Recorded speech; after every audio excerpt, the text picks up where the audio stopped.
Hello and welcome again to Journalism Classics. This is Newsroom 002. I shall be speaking about the agenda setting role of the media. Journalism Classics shall be on all my social media handles, shall be on YouTube, on Facebook, on TikTok, and on my X handle. Kindly remember to like, share, and comment. As I said in Newsroom 001, journalists have been setting agenda for national development the world over since the ages. Nigerian journalists began the crusade to end the colonization of the country by Britain and sustained the crusade until Nigeria became independent of colonial rule on October 1, 1960. In 1979, the Nigerian media began to set the agenda for the humane transportation of awaiting trial persons from holding cells to the courts and back. It all began when some awaiting trial persons suffocated inside a black Maraya bus around the premises of a high court in Lagos. The news agency of Nigeria broke the story, and it hit the waves on radio and television immediately. And the day after, the story was on the front and back pages of many Nigerian newspapers. The News Agency of Nigeria and other media houses followed this up with feature articles, analysis, and so on and so forth, keeping the issue on the front burner of national discourse. The public uproar that greeted that incident compelled the authorities to begin to provide better ventilated vehicles that assured that the occupants of such vehicles do not suffocate. Another opportunity surfaced last Sunday on October 27, 2024, for the media to begin to champion the cause of Nigerians and to set an agenda to safeguard their dignities as human beings. On October 27, a member of Nigeria's parliament humiliated, brutalized, assaulted a Bolt driver who had gone to deliver a package to him in his residence. There was a similar incident on May 11, 2019, when another member of Nigeria's parliament humiliated, assaulted a lady in a adult sex toy shop in Abuja. Both incidents offer the media the opportunity to take action now before the brutalization of Nigerians by elected or appointed public servants become the norm or becomes the trend. The media has a role to galvanize and aggregate public opinion to demand that those aspiring to be elected into public office go through psychiatric tests to be sure that they are of stable mind, that they are not given to fits of fury, that they are capable of respecting the electorate and will not treat compatriots as lesser humans.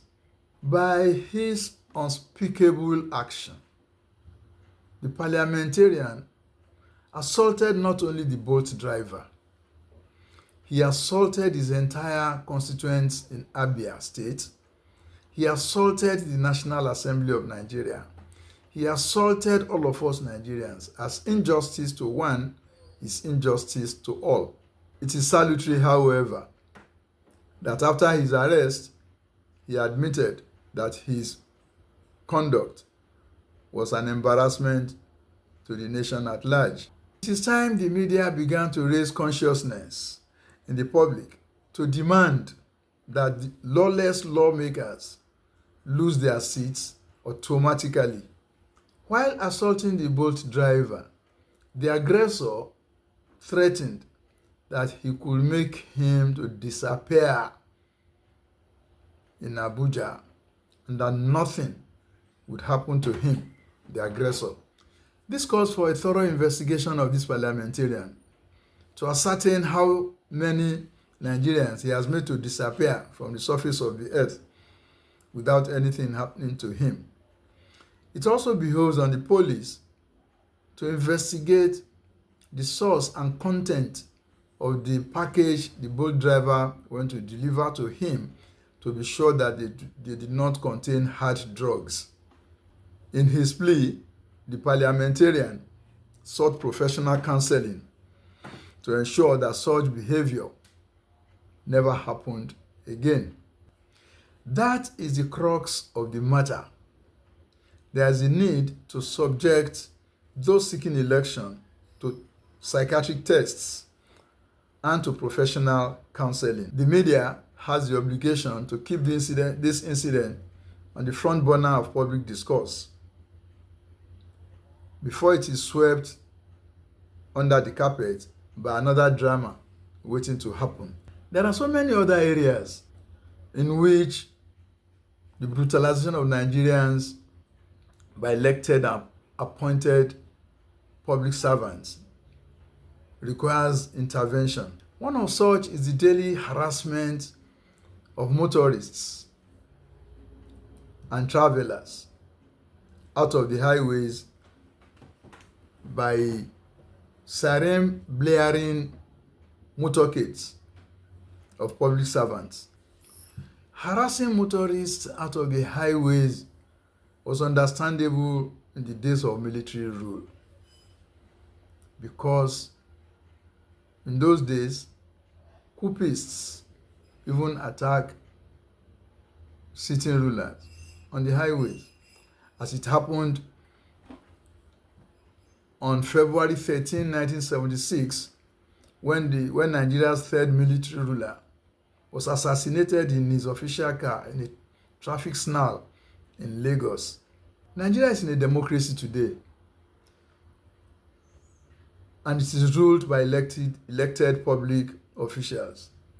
And one would expect that if they were so popular and they got elected into office, they shouldn't be running away from those who elected them or chasing them out of the highways just to show power or whatever. While exceptions could be made for the president, the vice president, governors, siren blaring ought to be restricted to ambulances and fire engines, and only to be used by these groups in emergency situations. Ridiculously, those who use sirens to harass Nigerians off highways these days include senior paramilitary officers whose agencies are purely civilian in nature.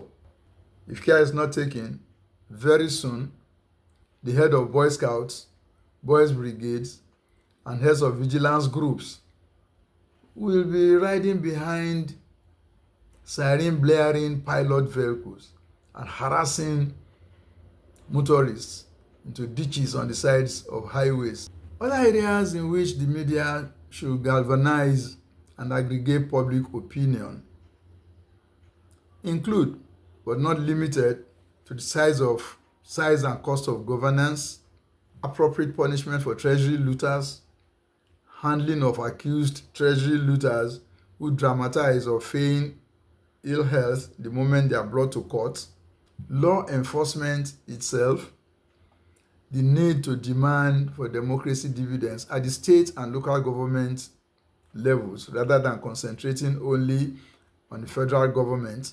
God willing, in the next episode, I shall be speaking about inappropriate word usage in the media. See you again next Sunday, and kindly remember to like, comment, and share. Bye for now.